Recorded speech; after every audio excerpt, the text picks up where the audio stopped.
चौथी पास राजा। किस किस ने सुनी है ये कहानी? वो बच्चा वहां स्टेशन पे जाके चाय बेचने लगा।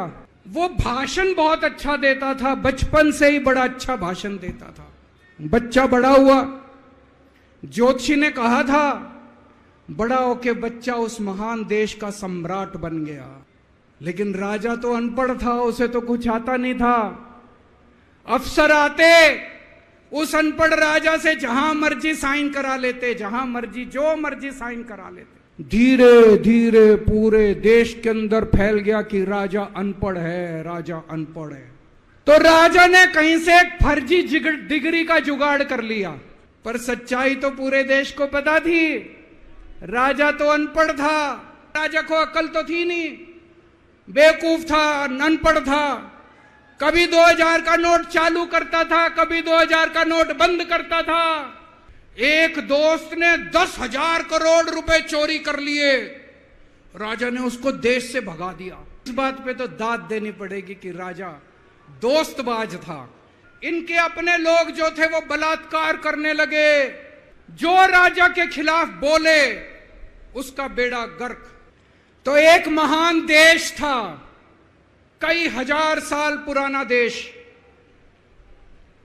उस देश के एक गांव में एक बच्चा पैदा हुआ, बहुत गरीब घर में एक बच्चा पैदा हुआ।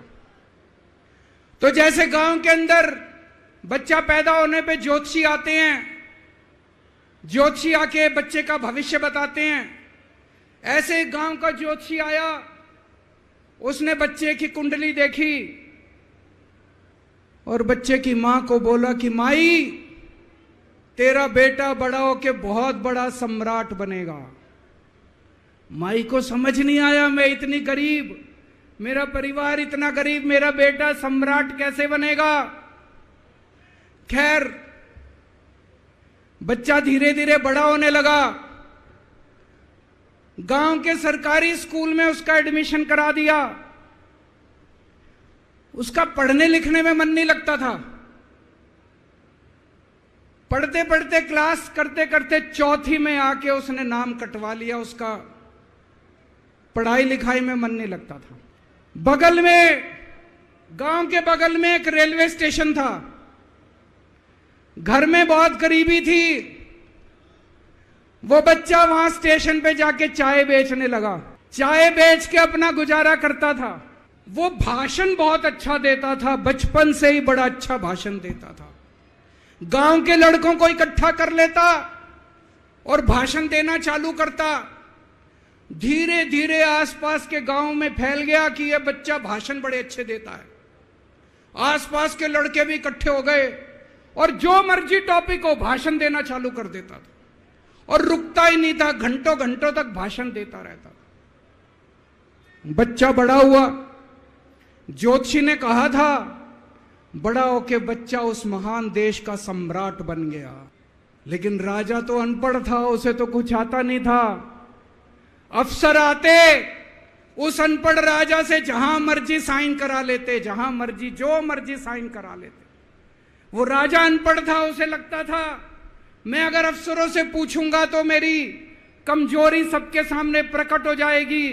अफसरों को लगेगा मेरे को कुछ आता नहीं है।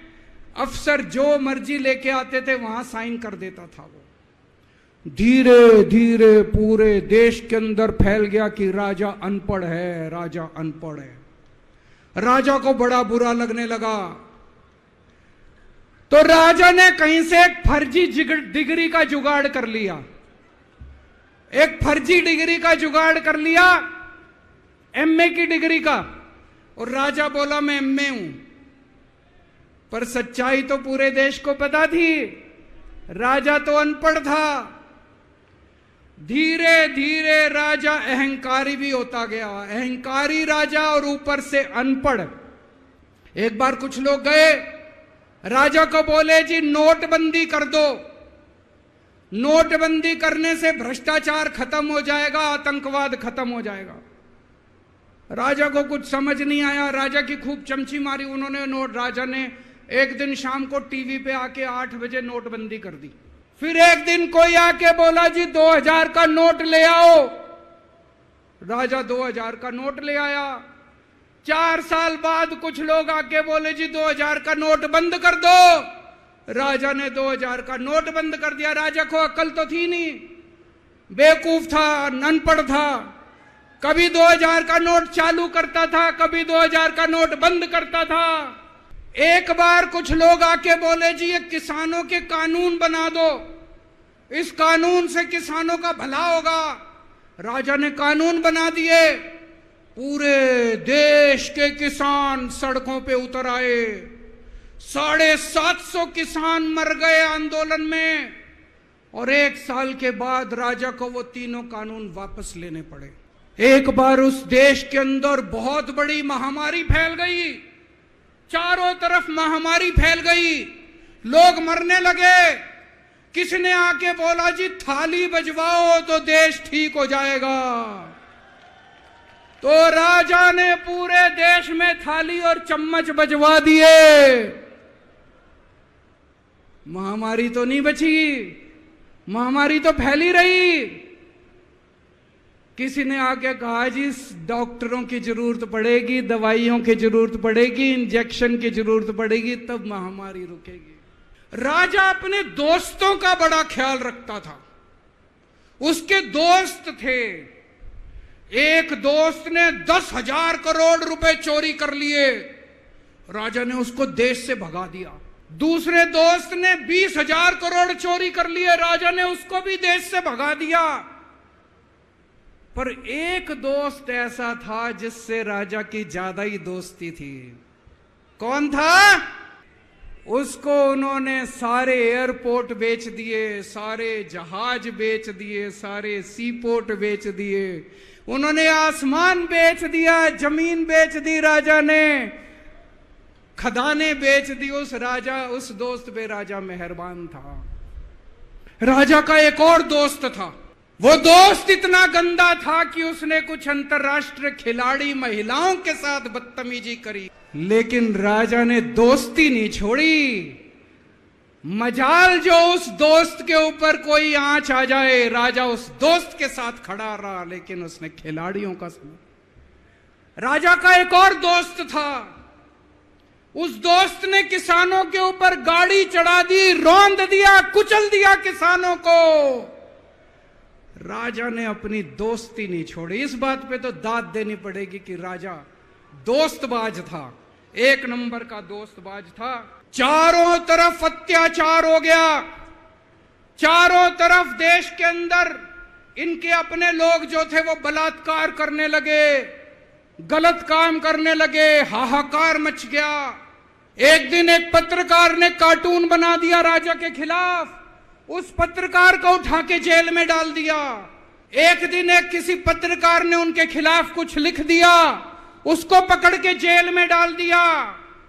जो राजा के खिलाफ बोले उसका बेड़ा गर्क।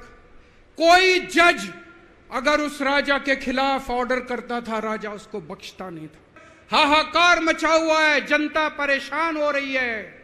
पृथ्वी जी, शिव जी महाराज जी ने अपनी तीसरी आंख खोली। उज्जैन के अंदर महाकाल की 6 सप्तऋषियों की बड़ी बड़ी 10 फुटा भारी भारी मूर्तियां थी। एक दिन बारिश और तूफान आया और 6 की 6 मूर्तियां टूट गई। लोगों ने कहा बड़ा अपशकुन हो रहा है, बड़ा अपशकुन हो रहा है। एक दिन एक ट्रेन एक्सीडेंट हो गया, 250 से ज्यादा लोगों की मौत हो गई। लोगों ने कहा बड़ा अपशकुन हो रहा है। सारे देश की जनता को भगवान ने कहा कि आप महान देश के लोग हो, क्या कर रहे हो? उठो, खड़े हो जाओ और इस अहंकारी राजा के खिलाफ सब लोग मिलकर आवाज उठाओ। और उसके बाद दोस्तों, सोई हुई जनता जाग गई और 1 साल के अंदर उस अहंकारी राजा का राजपाट जनता ने उखाड़ के फेंक दिया। इस कहानी को सुनने से और सुनाने से परिवार का, समाज का और देश का बहुत भला होता है। इसे ज्यादा से ज्यादा शेयर कीजिए, ज्यादा से ज्यादा लोगों तक पहुंचाइए, ताकि ज्यादा से ज्यादा